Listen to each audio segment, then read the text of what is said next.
Okay, thanks. Well, friends, very good morning, all of you. Welcome to Success Mantra by Jay Malik. Today, our chapter will be Section 9, 10, 11, 12, 13, 14, and 15 of Indian Stamp Act 1899, Part 7. इसमें आज हम ये करेंगे. इसमें देखिए section 10, 11 और 12 बहुत important हैं और 13, 14 और 15 का भी जानकारी हमें होना चाहिए. तो first of all section 9 power to reduce. Section 9 क्या बताता है कि सेंट्रल गवर्नमेंट चाहे स्टेट गवर्नमेंट हो, उसको पावर है कि वो आपका स्टैम्प ड्यूटी रेमिट कर सकता है, माफ़ कर सकता है, कम कर सकता है, कंपाउंड कर सकता है. ये सेंट्रल और स्टेट गवर्नमेंट को पावर है.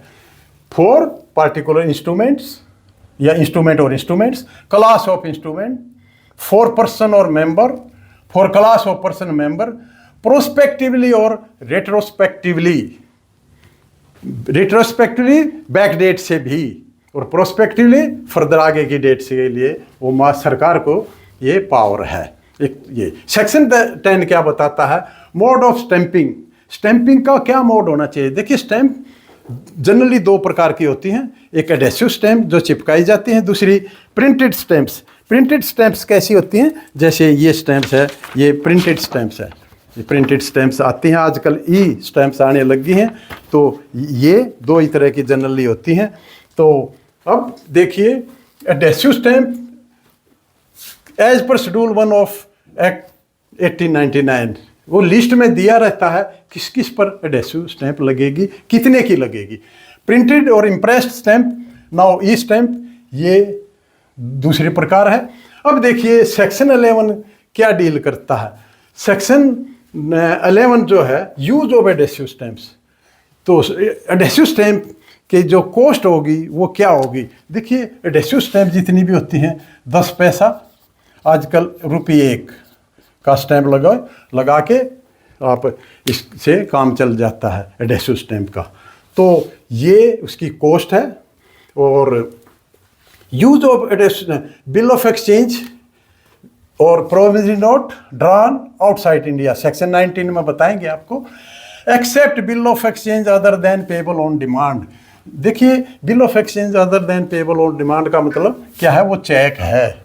तो इसको छोड़ के bill of exchange, provisionary note drawn outside India, ये सेक्शन 19 में बताता है.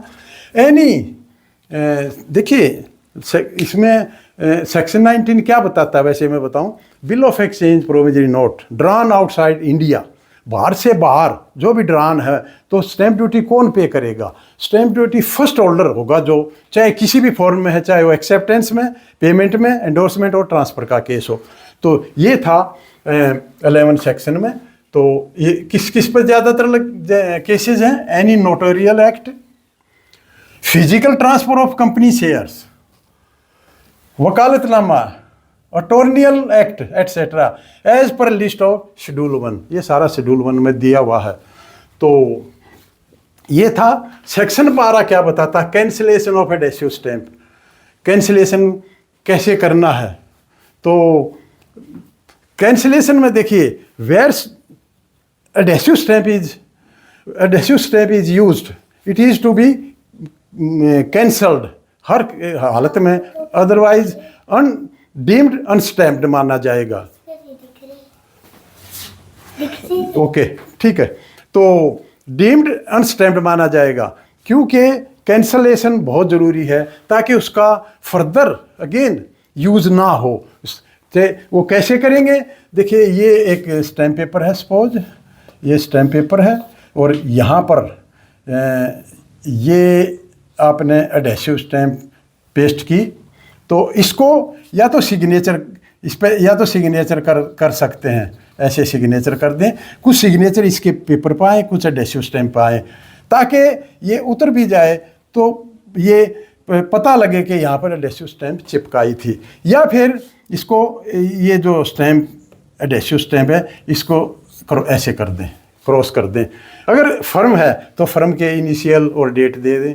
अगर 3-4 स्टैम्प इकट्ठी लगाई हैं तो भी उसको करें. मेन पर्पज़ ये है कि कैंसिलेशन का मतलब ये है कि वो दोबारा यूज़ ना होनी चाहिए.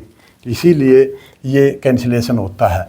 और अब ये है कैंसिलेशन और एडहेसिव स्टैम्प में हाउ कैसे करें, ये मैंने बता दिया। व्हेन कब करें, जब आप पेपर लेते हैं और उस पर एडहेसिव से पेस्ट करते हैं तो उसी टाइम उसको कैंसिल करना होता है, तो उसी टाइम करें।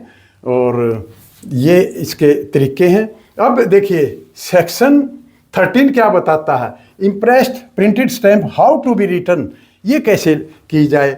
इसके केस में देखिए ऐसे होता है, मान लिया ये प्रिंटेड है या ई स्टैम्प है, तो यहाँ तक उस पर डिटेल आती है।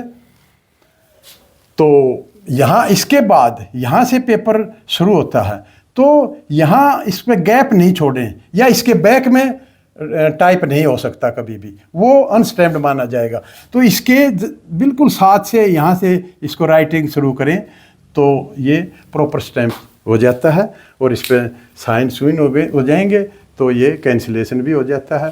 तो ये था impressed cancellation of adhesive stamp कैसे, और इम्प्रेस्ड प्रिंटेड। ये section cancellation of adhesive stamp section 12 बताएगा। सेक्शन 13 डील करेगा इम्प्रेस्ड स्टैम्प उसको कैसे लिखा जाए।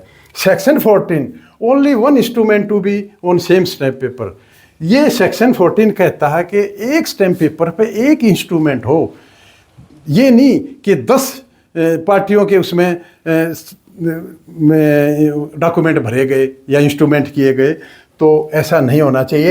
एक स्टैम्प पेपर एक इंस्ट्रूमेंट के लिए यूज़ हो, ये सेक्शन 14 बताता है। और सेक्शन 15 ये कहता है कि अगर आपने सेक्शन 13 और 14 का फॉलो नहीं किया, इसका कॉन्ट्रेरी है, तो वो जो आपका स्टैंपिंग है वो अनस्टैम्प्ड माना जाएगा और कोर्ट में एविडेंस के रूप में वो प्रूफ का काम नहीं देगा। तो ये था आज का सेक्शन 9, 10, 11, 12, 13, 14 और 15।